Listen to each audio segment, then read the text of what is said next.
Friends, welcome to Ruthvi Kannada vlogs. ನಾನು ಶೋಭಾ. ಎಲ್ಲರೂ ಹೇಗಿದ್ದೀರಾ? ನಾನು ಚೆನ್ನಾಗಿದ್ದೀನಿ. ನೀವೆಲ್ಲರೂ ಚೆನ್ನಾಗಿದ್ದೀರಾ ಅಂತ ಭಾವಿಸ್ತಾ ವ್ಲಾಗ್ ಸ್ಟಾರ್ಟ್ ಮಾಡ್ತಾ ಇದ್ದೀನಿ. ಇವತ್ತು ಸಂಕ್ರಾಂತಿ ಹಬ್ಬದ ಪ್ರಿಪ್ರೇಷನ್ ಎಲ್ಲ ಇವತ್ತು ಮಾಡ್ತಾ ಇದ್ದೀನಿ. ಅದು ಏನೇನು ಮಾಡ್ತಿದ್ದೀನಿ ಅಂತ ನಿಮ್ಮ ಜೊತೆಗೂ ಶೇರ್ ಮಾಡ್ತೀನಿ. ಯಾರೆಲ್ಲ ನನ್ನ ಚಾನಲ್ನ ಹೊಸದಾಗಿ ನೋಡ್ತಿದ್ದೀರೋ ಸಬ್ಸ್ಕ್ರೈಬ್ ಮಾಡ್ಕೊಳ್ಳಿ, ಪಕ್ಕದಲ್ಲಿರೋಂಥ ಬೆಲ್ಲೈಕನನ್ನು ಪ್ರೆಸ್ ಮಾಡಿ. ನೀವು ಈ ರೀತಿ ಮಾಡೋದ್ರಿಂದ ನಾನು ಯಾವುದೇ ವಿಡಿಯೋ ಅಪ್ಲೋಡ್ ಮಾಡಲಿ ನಿಮಗೆ ಫಸ್ಟ್ ನೋಟಿಫಿಕೇಷನ್ ಬರುತ್ತೆ. ಹಾಗಾಗಿ ಇವತ್ತಿನ ಪ್ರಿಪ್ರೇಷನ್ ಎಲ್ಲ ನೋಡೋಣ. ನಾಳೆಗೆ ಹಬ್ಬ ಯಾವ ರೀತಿ ಆಗುತ್ತೆ ಅನ್ನೋದನ್ನು ನಾಳೆ ವ್ಲಾಗಲ್ಲಿ ಕಂಟಿನ್ಯೂ ಮಾಡ್ತೀನಿ. ಇದೆಲ್ಲ ಹಬ್ಬದ ಹಿಂದಿನ ದಿನ ಮಾಡಿದಂತಹ ತಯಾರಿ. ಈ ಕಡೆ ಚಿಕ್ಕ ಚಿಕ್ಕ ಪೀಸಸ್ ಆಗಿ ಬೆಲ್ಲದ ತುಂಡುಗಳನ್ನು ಮಾಡ್ಕೊಂಡಿದ್ದೀವಿ. ಹಾಗೆ ಕೊಬ್ಬರಿ ಇದು ಸಹ ಕಟ್ ಮಾಡಿ ಇಟ್ಕೊಂಡಿದ್ದೀವಿ. ಅಂದರೆ ಎಳ್ಳು ಬೆಲ್ಲನ ಮನೆಯಲ್ಲೇ ತಯಾರಿಸೋದ್ರಿಂದ ಇಲ್ಲಿ ಸ್ವಲ್ಪ ಬಿಸಿಲಿಗೂ ಇಟ್ಟಿದ್ದೀನಿ ಕಟ್ ಮಾಡಿಬಿಟ್ಟು. ಈ ಕಡೆ ಅಮ್ಮ ರೊಟ್ಟಿ ಸುಡ್ತಾ ಇದ್ದಾರೆ. ಇದು ಎಳ್ಳು, ಕರಿ ಎಳ್ಳು, ಇಲ್ಲಿ ಶೇಂಗಾ ಬೀಜ, ಎಳ್ಳು ಬೆಲ್ಲ ಮಾಡೋದಕ್ಕೆ. ಅದು ಕರಿ ಎಳ್ಳು ಬಂದ್ಬಿಟ್ಟು ಎಳ್ಳು ಪುಡಿ, ಸಿಹಿ ಪುಡಿ ಮಾಡೋದಕ್ಕೆ. ಇಲ್ಲಿ ಅಮ್ಮ ಸಜ್ಜೆ ರೊಟ್ಟೆ ಮಾಡ್ತಾ ಇದ್ದಾರೆ. ನಮ್ಮ ಕಡೆ ಸಂಕ್ರಾಂತಿ ಅಂದರೆ ಸಜ್ಜೆ ರೊಟ್ಟಿ ಇರಲೇಬೇಕು. ಸಂಕ್ರಾಂತಿ ಸ್ಪೆಷಲ್ಲೇ ಸಜ್ಜೆ ರೊಟ್ಟಿ ಮತ್ತು ಈ ಥರ ಪುಡಿಗಳು. ನಾನು ಈ ಕಡೆ ಎಳ್ಳು ಪುಡಿ, ಎಳ್ಳು ಸಿಹಿ ಪುಡಿನೇ ಅದನ್ನು ಸಹ, ಹಾಗೆ ಶೇಂಗಾದು ಸಿಹಿ ಪುಡಿ ಮಾಡಿದ್ದೀನಿ. ಹಾಗೆ ಈ ಹುಚ್ಚೆಳ್ಳು ಚಟ್ನಿ ಪುಡಿ ಮಾಡ್ತಾ ಇದ್ದೀನಿ. ಅದು ಹೇಗೆ ಮಾಡೋದು ಅಂತ ತೋರಿಸ್ತಾ ಹೋಗ್ತೀನಿ. ಈ ಕಡೆ ಅಮ್ಮ ನೋಡಿ ಎಷ್ಟೊಂದು ರೊಟ್ಟಿ ಆಗಲೇ ಸುಟ್ಟಿಟ್ಟಿದ್ದಾರೆ, ಮುಗಿತಾ ಬಂತು ಆಲ್ರೆಡಿ. ಇದು ಜೀರಿಗೆ ಮತ್ತು ಚಿಲ್ಲಿದು ಫ್ಲೆಕ್ಸು ಮತ್ತು ಕರಿ ಎಳ್ಳು ಹಾಕಿಬಿಟ್ಟು ಕಲಸಿಟ್ಕೊಂಡಿದ್ದಾರೆ. ಅದನ್ನು ಅದರಲ್ಲಿ ಪ್ರೆಸ್ ಮಾಡಿಬಿಟ್ಟು ಲಟ್ಟಿಸೋದು. ನಾನು ಈ ಕಡೆ ಚಟ್ನಿ ಪುಡಿ ಮಾಡ್ತಾಯಿದ್ದೀನಿ. ಇದು ನೋಡಿ ಕರಿ ಎಳ್ಳು, ಕರಿ ಎಳ್ಳು ಅಲ್ಲ, ಇದು ಹುಚ್ಚೆಳ್ಳು ಅಂತಾರಲ್ವ ಅದು. ಹುಚ್ಚೆಳ್ಳು ಚಟ್ನಿ ಪುಡಿ ಮಾಡ್ತಾ ಇರೋದು ನಾನೀಗ. ಈಗ ತಾನೇ ಫ್ರಿಜ್ಜಿಂದ ಹೊರಗಡೆ ತೆಗ್ದಿದ್ದೀನಲ್ಲ, ನೀರು ಥರ ಕಾಣಿಸ್ತಾ ಇದೆ. ಮೊದಲಿಗೆ ನಾವು ಹುಚ್ಚೆಳ್ಳನ್ನ ಸ್ವಲ್ಪ ಚಿಟಪಿಟ ಅನ್ನೋ ರೀತಿ ಹುರ್ಕೋಬೇಕು. ತುಂಬ ಸಿಡಿತಾ ಇರುತ್ತೆ, ಕೈ ಆಡಿಸ್ತಾ ಇರಬೇಕು, ಇಲ್ಲಾಂದರೆ ಸ್ಟವ್ ಸುತ್ತಮುತ್ತ ಎಲ್ಲ ಸಿಡಿದ್ಬಿಡುತ್ತೆ. ಅಲ್ಲಿಗೂ ಸಿಡಿಯುತ್ತೆ, ಅದಷ್ಟು ಸ್ವಲ್ಪ ಅವಾಯ್ಡ್ ಆಗುತ್ತೆ ಅಂತ ಕೈ ಆಡಿಸ್ತಾ ಇರಬೇಕಷ್ಟೆ. ನಾನು ಹುಚ್ಚೆಳ್ಳಲ್ಲಿ ಎಲ್ಲಾದರೂ ಕಲ್ಲು ಮಣ್ಣು ಇದ್ದಿದ್ದೆಲ್ಲ ಚೆಕ್ ಮಾಡಿಬಿಟ್ಟು ಹಾಕ್ತಾಯಿದ್ದೀನಿ. ಆಲ್ಮೋಸ್ಟ್ ನಾ ಎಳ್ಳು ಪುಡಿ ಆಗಿದೆ, ಸಿಹಿ ಪುಡಿ ಆಗಿದೆ. ಈಗ ಇದೊಂದು ಚಟ್ನಿ ಪುಡಿ ಆಗಬೇಕು. ಇದಾದಮೇಲೆ ಇನ್ನೂ ಎಳ್ಳು ಪಾಕೆಟ್ ಎಲ್ಲ ರೆಡಿ ಮಾಡಬೇಕು. ಇವಾಗ ನಾನು ಈ ಚಟ್ನಿ ಪುಡಿಗೆ ಏನೇನೆಲ್ಲ ಹಾಕ್ತೀನಿ ಅಂತ ನೋಡ್ತಾ ಹೋಗೋಣ. ಇವತ್ತು ಸ್ಯಾಟರ್ಡೆ ಆಗೋದ್ರಿಂದ ಹಾಫ್ ಡೇಗೆ ಬಂದಿದ್ದೀನಿ ನಾನು. ಹಾಫ್ ಡೇಗೆ ಬಂದುಬಿಟ್ಟು ಈಗ 2 ಗಂಟೆಯಿಂದ ಸ್ಟಾರ್ಟ್ ಮಾಡ್ಕೊಂಡಿರೋದು. ಸಿಹಿ ಪುಡಿಗಳೆಲ್ಲ 2 ಮಾಡಿಟ್ಟೆ. ಈಗ ಇದೊಂದು ಚಟ್ನಿ ಪುಡಿ ಆದರೆ ಆಯಿತು. ರೊಟ್ಟಿನೆಲ್ಲ ಅಮ್ಮನೆ ಸುಡ್ತಾ ಇದ್ದಾರೆ, ಹಾಗಾಗಿ ನನಗೆ ಟೈಮ್ ಸೇವ್ ಆಯಿತು. ಲಾಸ್ಟ್ ಟೈಮ್ ನಾನು ಯಾವ ರೀತಿ ಸಜ್ಜೆ ಹಿಟ್ಟನ್ನು ಕಲಿಸ್ಕೋಬೇಕು ಅನ್ನೋದನ್ನು ಆಲ್ರೆಡಿ ಅಪ್ಲೋಡ್ ಮಾಡಿದ್ದೀನಿ. ಲಾಸ್ಟ್ ಟೈಮ್ ಸಂಕ್ರಾಂತಿಗೆ ನಾನು ಮಾಡಿದ್ದೆ. ಯಾರೆಲ್ಲ ನೋಡಿಲ್ಲ ಮೇಲ್ಗಡೆ ಐ ಕಾರ್ಡ್ ಚೆಕ್ ಮಾಡಿಬಿಟ್ಟು ನೋಡಿ. ಹುಚ್ಚೆಳ್ಳು ಹುರಿದಾದ್ಮೇಲೆ ನಾನಿಲ್ಲಿ ಶೇಂಗಾ ಬೀಜನ ಹಾಕ್ಕೊಳ್ತಾ ಇದ್ದೀನಿ. ಇದು ಆಪ್ಷನಲ್ಲೂ ಬೇಕಾದರೆ ಹಾಕ್ಕೋಬೋದು. ಶೇಂಗಾ ಬೀಜ ಆಗಲಿ ಮತ್ತು ಒಣ ಕೊಬ್ಬರಿ ಆಗಲಿ ಮತ್ತು ಹುರ್ಗಡ್ಲೆ ಆಗಲಿ. ನಾನಿಲ್ಲಿ ಸ್ವಲ್ಪನೇ ತೊಗೊಂಡಿದ್ದೀನಿ, ಪೌಡರ್ ಸ್ವಲ್ಪ ಜಾಸ್ತಿ ಆಗುತ್ತೆ ಅಂತ ಹೇಳಿಬಿಟ್ಟು. ಇದು ಸಹ ಹುರ್ಕೊಳ್ಬೇಕು.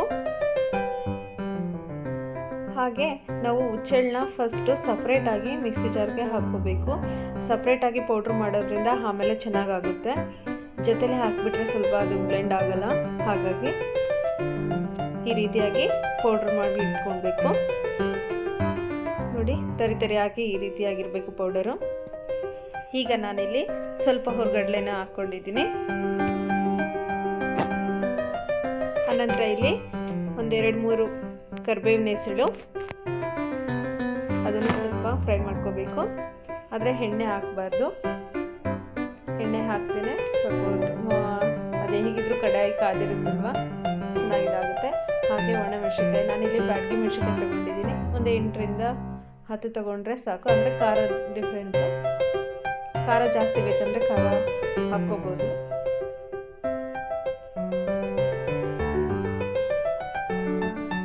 ನಾನು ಆಲ್ರೆಡಿ ಹುಚ್ಚೆಳ್ಳನ್ನ ಪುಡಿ ಮಾಡಿ ಇಟ್ಕೊಂಡಿದ್ದೀನಿ. ಇದನ್ನೆಲ್ಲ ಹುರಿದಿರೋ ಅಂಥದ್ದನ್ನೆಲ್ಲ ಇದು ಎಲ್ಲ ಒಂದು ಕಡೆ ಮತ್ತೆ ಹಾಕ್ಕೊಳ್ತಾ ಇದ್ದೀನಿ.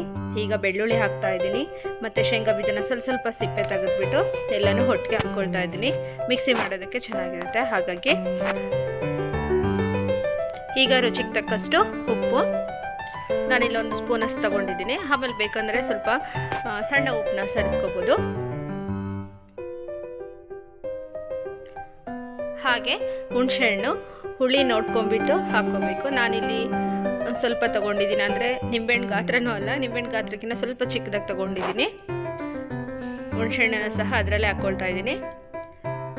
ಹಾಗೆ ಸ್ವಲ್ಪ ಬೆಲ್ಲನೂ ಸಹ, ಬೆಲ್ಲದ ತುಂಡನ್ನು ಸಹ ಇದಕ್ಕೆ ಹಾಕ್ಕೊಳ್ಬೇಕು.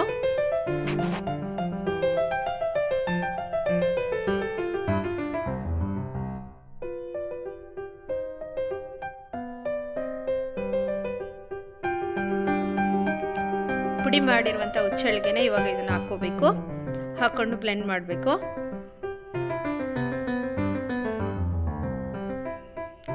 ನೋಡಿ, ಬ್ಲೆಂಡ್ ಆದಮೇಲೆ ಚಟ್ನಿ ಪುಡಿ ರೆಡಿ ಆಯಿತು.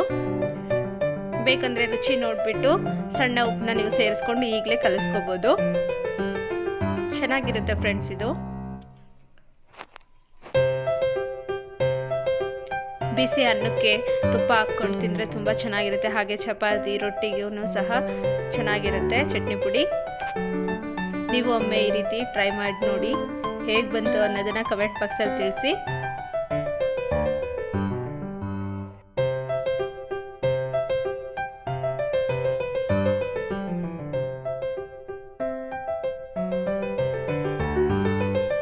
ಹಿಂದಿನ ಸಂಕ್ರಾಂತಿಲಿ ನಾನು ಆಲ್ರೆಡಿ ಎಳ್ಳು ಬೆಲ್ಲ ಪಾಕೆಟ್ಗಳು ಮಾಡೋದಕ್ಕೆ ಏನೆಲ್ಲ ತಗೊಂಡಿದ್ದೆ ಅನ್ನೋದನ್ನು ತೋರಿಸಿದ್ದೀನಿ. ಆ ವಿಡಿಯೋ ಯಾರು ನೋಡಿಲ್ಲ ನೋಡಿ, ಮೇಲ್ಗಡೆ ಐ ಕಾರ್ಡ್ ಮತ್ತು ಡಿಸ್ಕ್ರಿಪ್ಷನ್ ಬಾಕ್ಸ್ನ ಚೆಕ್ ಮಾಡೋದನ್ನು ಮರಿಬೇಡಿ.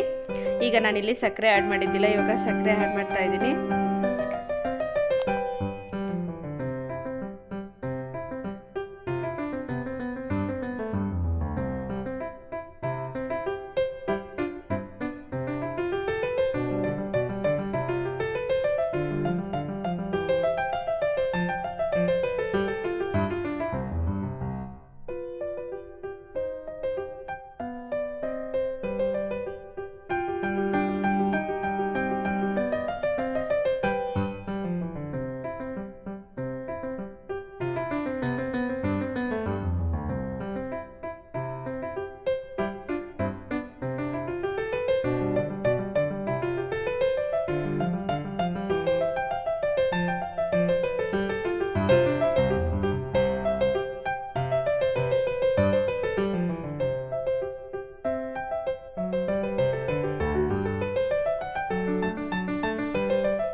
ನೋಡಿದ್ರಲ್ವ ಫ್ರೆಂಡ್ಸ್, ನಾನು ಯಾವ ರೀತಿ ಹಬ್ಬಕ್ಕೆಲ್ಲ ಪ್ರಿಪ್ರೇಷನ್ ಮಾಡ್ಕೊಂಡಿದ್ದೀನಿ ಅಂತ.